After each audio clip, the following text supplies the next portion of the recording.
This is News at 11 on WCJB TV20, your local station. Conditions are getting worse as Hurricane Idalia moves closer to Cedar Key. TV20 meteorologist Scott Gagliardi has been on the island for hours now, talking to officials and with residents. He joins us live from Cedar Key. Scott, tell us about the preparations you've noticed across that area. Yeah, Myra, well, what I've seen across most of the island was a few boarded up homes, plenty of sandbags. But what I've noticed across the entire island was that very few people took advantage of the extreme precautions that should have been taken when a major hurricane will be making landfall nearby.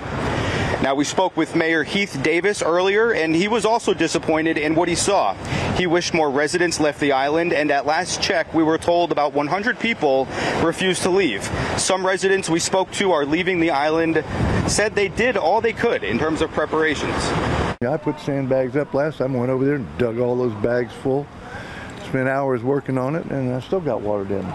But they use this foam now. And all these bottom doors, you can't see too much, but they're all sealed up at least halfway up.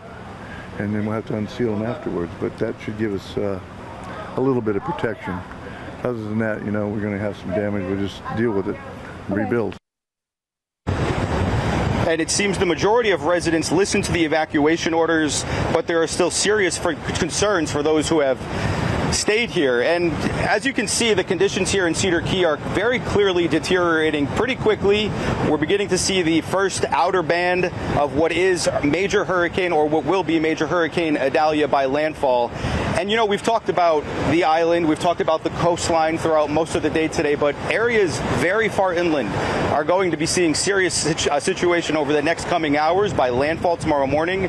I'd say places that I'm concerned about are Steenhatchee, Brantford, Mayo, up through Live Oak and Lake City in terms of seeing the most intense winds gusts upwards of near 100 to 110 miles per hour.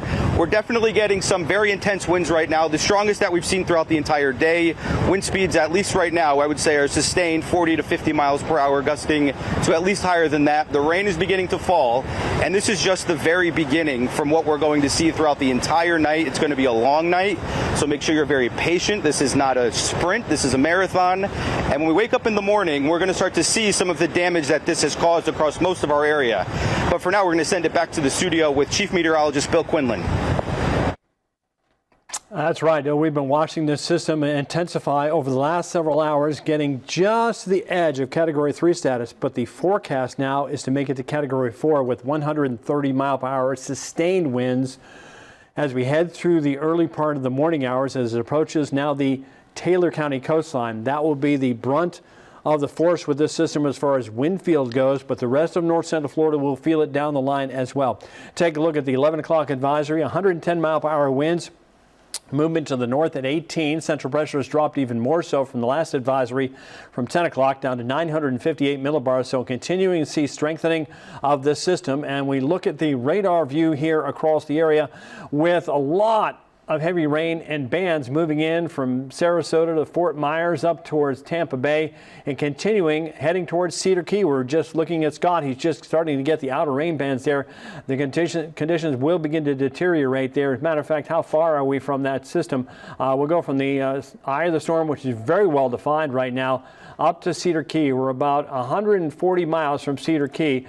Storm motion is going to be continuing to move off towards the north here as it does so, and then take a little bit more of a turn towards the north and the east down the line as it intensifies into central parts of Taylor County with a Category 4. Now, the cone of uncertainty here still from St. Mark's back over towards Steenhatchee, so watch out for that system as it moves onshore. But south of that area, we're still looking at storm surge potential with the winds coming around the system and producing 10 to 15 foot storm surge here from Crystal River to Cedar Key. Inland, we'll see some of that rainfall as well, with some of the banding, and the tornado threat will be increasing. So a tornado watch continuing until 6 o'clock tomorrow morning, with a flood watch to the north along I-10 into South Georgia, with that heavy rainfall moving on in.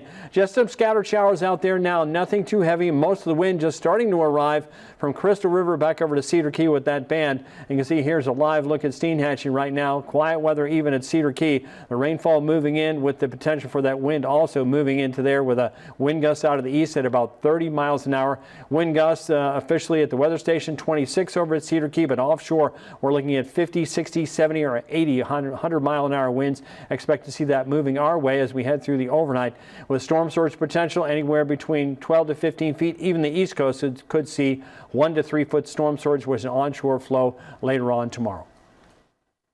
And like Bill just mentioned, there's a threat from the incoming storm for our inland communities like here in Gainesville as well. TV20's Jake Rungholt is live outside our studio in Northwest Gainesville to tell us the weather situation.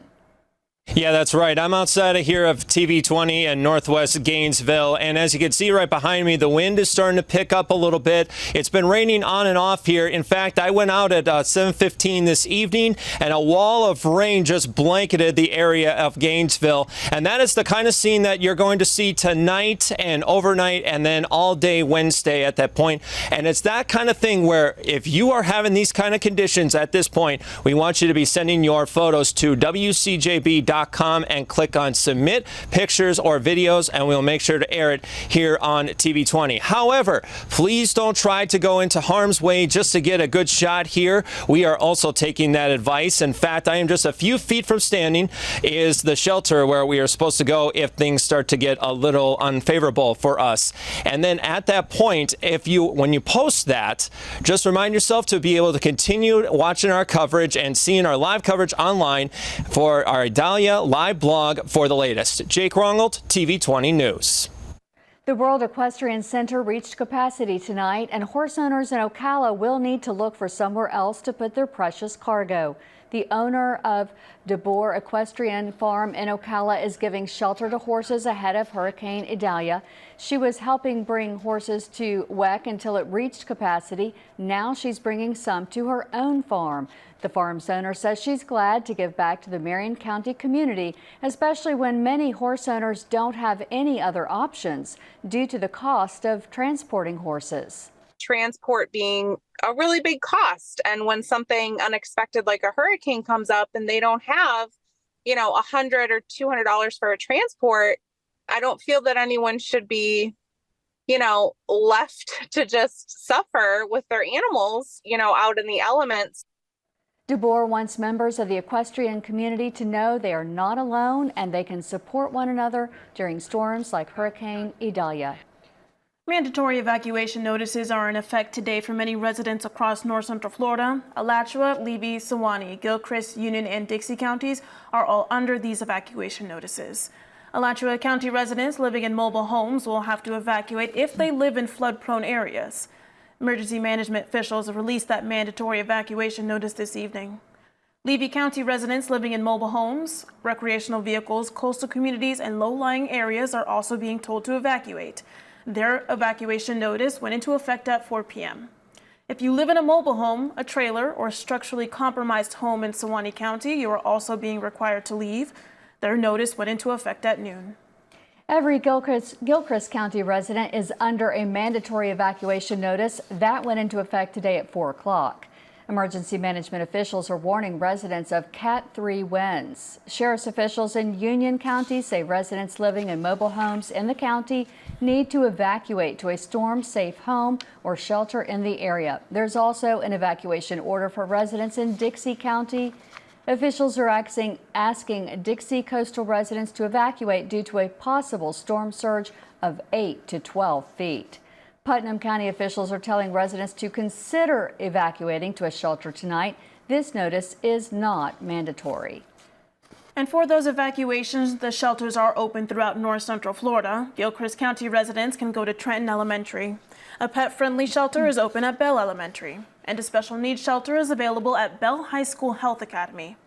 In Columbia County, shelters are open at Fort White High School, Richardson, Westside, and Winfield Community Centers. Those are all general population. A special needs shelter is available at Westside Elementary. Levy County has a special needs shelter at Bronson Elementary School. A pet-friendly shelter for the general population is also at Bronson Middle High School. Williston Middle High is also open, but pets are not allowed there. In Marion County, a special needs shelter at Westport High School is now open. Shelters for everyone else are at Forest High School, Horizon Academy, Lake Weir High School, North Marion Middle School, and Vanguard High School. The Vanguard and Lake Weir shelter locations are pet friendly. In Bradford County, the Bradford County Fairgrounds is open now for residents. In Dixie County, a general shelter is open at Dixie County High School. A special needs shelter is available at Bell Middle and High School, but this requires pre-registering with the Dixie County Health Department. In Alachua County, general population shelters are at the MLK Junior Multipurpose Center. The other is the Easton Newberry Sports Complex. You can bring your pets to both of these locations. The special needs shelter is at the Alachua County Senior Rec Center. A pet-friendly shelter is also open at Aquila Elementary, that's just east of Hawthorne. Union County residents can shelter at Union County High School. County officials say everyone is welcome. It opened at 5 o'clock this evening. Suwannee County shelters opened at noon. Residents can go to Branford Elementary School, and anyone with pets can go to Suwannee Pineview Elementary. Suwannee Springcrest Elementary is the special needs shelter. Several North Central Florida counties have emergency phone lines that you can call in with your questions about the storm. We do have these numbers also available on our website. Some numbers are available 24/7 while others are not. In Alachua County, dial 311 or 352-264-6557. In Dixie County, dial 352-498-1464. Levy County residents can call in to 352-486-5155. Marion County's line is open at 352-369-7500. Putnam County's number is 386-329-1904. For Bradford County, dial 904-966-6300. Columbia County residents can dial 386-719-7530. The number for Union County is 386-496-1006. Gilchrist County's public information line is 386-935-5418. Once again, you can find these emergency contacts on our website, WCJB.com. While Idalia is still away from our area, some of us have seen some rain. Yes, Bill, it's intensifying too, just as we speak. It is, and we see back out on Steenhatch Marina on State Road 51 there in southern Taylor County. The wind has not arrived. We've seen a few rain bands moving in there. But the storm surge is going to be devastating for that area as we head through early tomorrow morning. We'll have the latest in the forecast track in just a few minutes.